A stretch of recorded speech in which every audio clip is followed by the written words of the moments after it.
What's going on, everybody? Trev Wilson here. Welcome back to the Bourbon Ranch. Today is another episode of Booze News. We finally have the finalists competing in the San Francisco World Spirits Competition.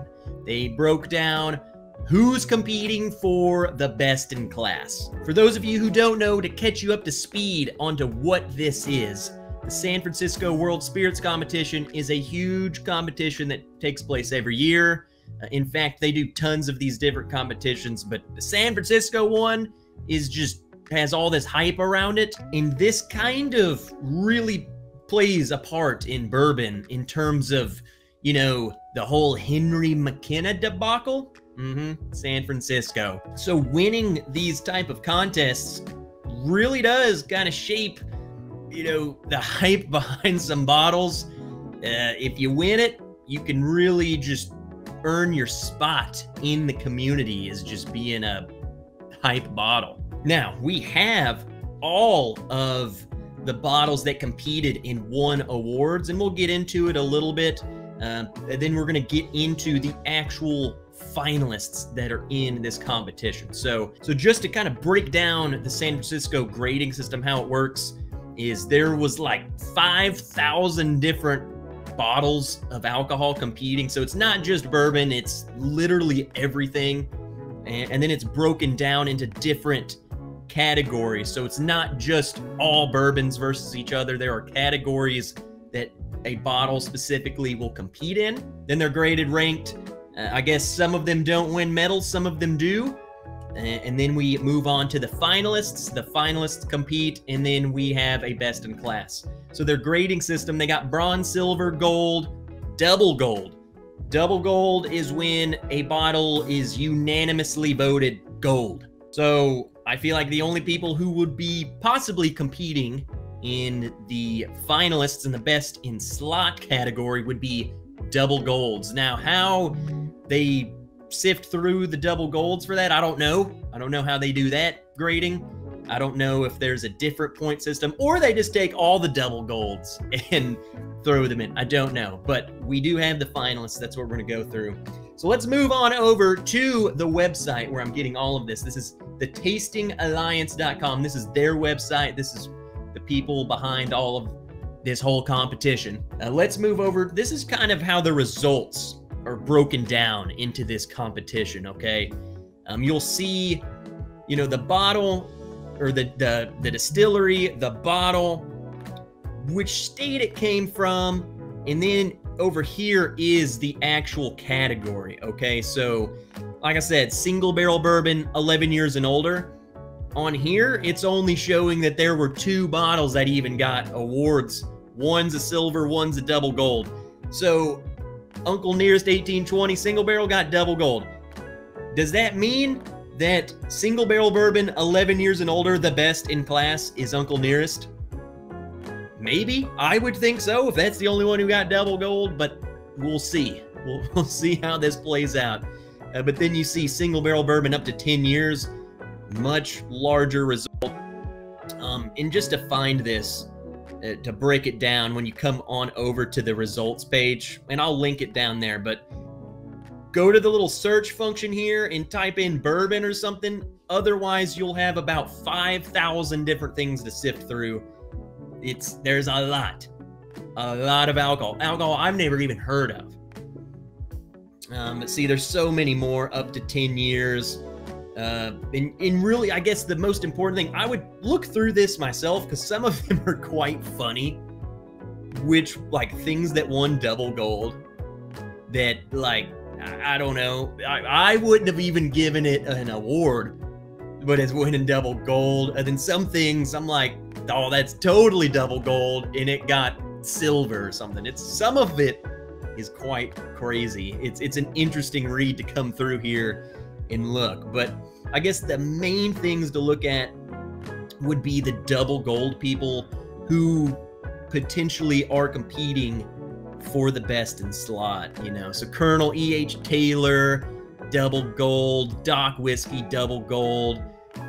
You know, Jim Beam. No, that didn't get. That's just got a silver. Oh, dodged a bullet there. But yeah, there's just a lot of these. You can go, and I recommend sifting through this, you know. Let's see, here's another category, small batch bourbon up to 5 years. A lot of stuff, a lot of craft guys, you know, that just you might not have even heard of. It's pretty crazy. So very interesting read. And there's tons. There's just tons of categories: special barrel, finished bourbon, straight bourbon. It's just, there's a lot. There's a lot of things that competed. But to save you from that, they released the finalists, the best in class finalists of everything. So like I said, they got rum, mezcal, everything, all the finalists. But let's scroll down here to the bourbon. This is the juice. Okay, this is what's crazy to me, some of it. And we have some things to discuss here on the Booze News. The best straight bourbon finalists. 15 stars, 14-year-old Timeless Reserve Kentucky Straight Bourbon Whiskey. 1792 full proof. It's a hitter. And Clyde Mays Special Reserve Bourbon. I've heard great things about Clyde Mays. The cool thing about this, too, is, you know, you can click on it.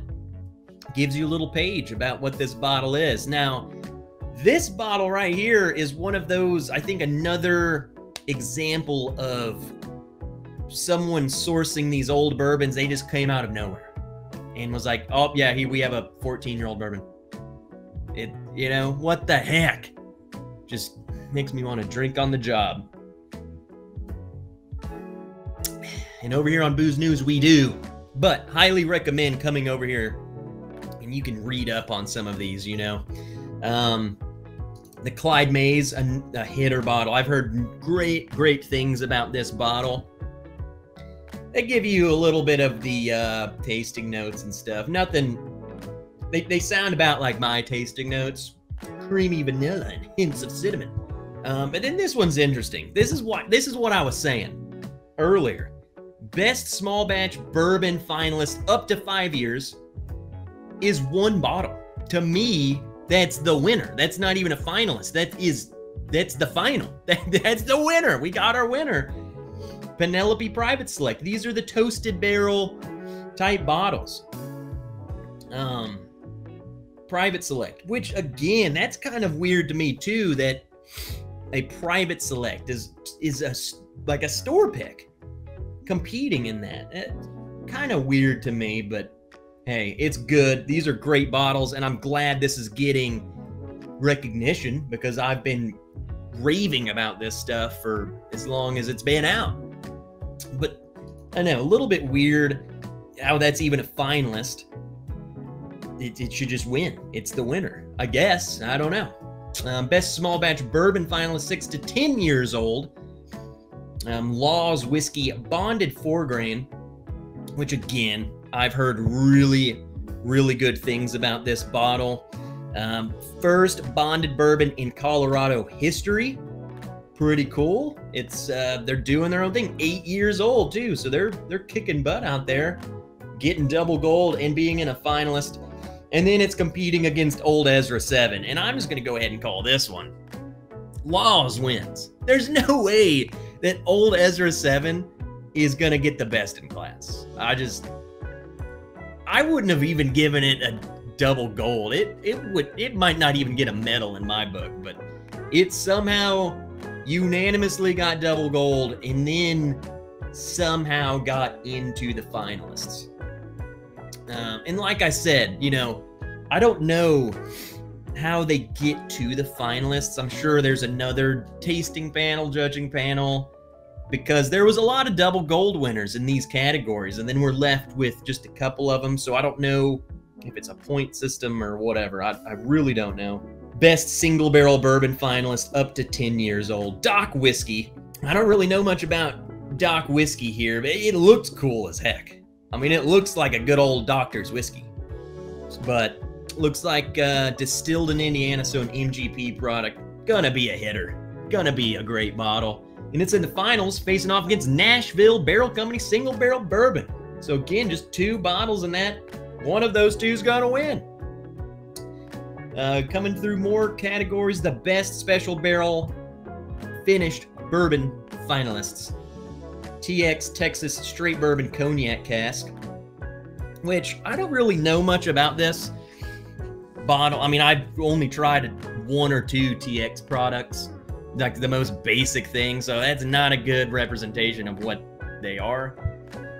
But what's crazy is made with 2-year straight bourbon, so just a good old 2-year-old bourbon, and then finished for almost 2 years in cognac cask. That's a long time to be finished, so I'm sure that cognac really plays a part. Maybe even just hiding anything that a 2-year-old bourbon could be. And I guess it's for good reason. It's in the finals. It's a finalist. But then it's facing off against a bottle that I know is probably pretty gosh dang good. The Doc Swinson Kiona cask. Now, these exploratory casks came out, I think, like at the very tail end of 2021, and it was really weird. So there was several different ones. I have one called the Lamenta, and it was finished in sherry, but each different finish was released in just certain states. So the Lamenta was a certain state, so then the Kiona was only Washington State. It's a Cabernet cask, which, yeah, Kiona Vineyards Old Block Cabernet. So it was a local winery, bam, created a local type of finished bottle only for that state. But then there were a couple others. I think there was a cognac finish that was certain states and yada yada. So really weird kind of thing, I guess, just to get more people access to a bottle, at least, instead of saying, hey, these certain states, get all of them, the rest of you can sug it. It was more of, let's just get people this bottle, I guess. Not entirely sure. Then we got the best weeded bourbon finalist, Weller 12. That's it. That's the only bottle. It makes me want to, hold on. It makes me want to come over here. Weeded bourbon. Let's see if there's any other double gold. You're telling me that's it? Weller 107, Weller 12, both double gold. What do we got up here? Horse Soldier Reserve. 1792 Sweet Wheat double gold. Like, that's what I don't understand. This finalist thing. Did those other ones just, they said no? You can't compete? It just makes me wonder, why is that the only finalist? When we had, see, that's I don't understand. I might be missing something in the judging process. Why that's the only finalist?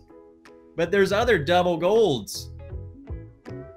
Maybe that was just the unanimous, that one, that's the finalist. The other ones don't need to go to the finals. I don't know.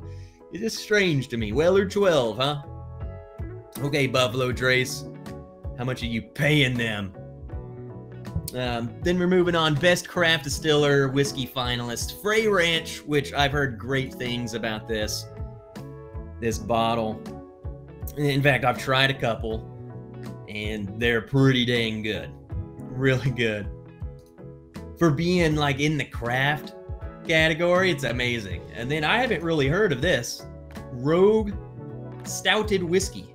Interesting. It looks like it's in a Wild Turkey bottle. The Master's Keep. It looks like a Master's Keep bottle, huh?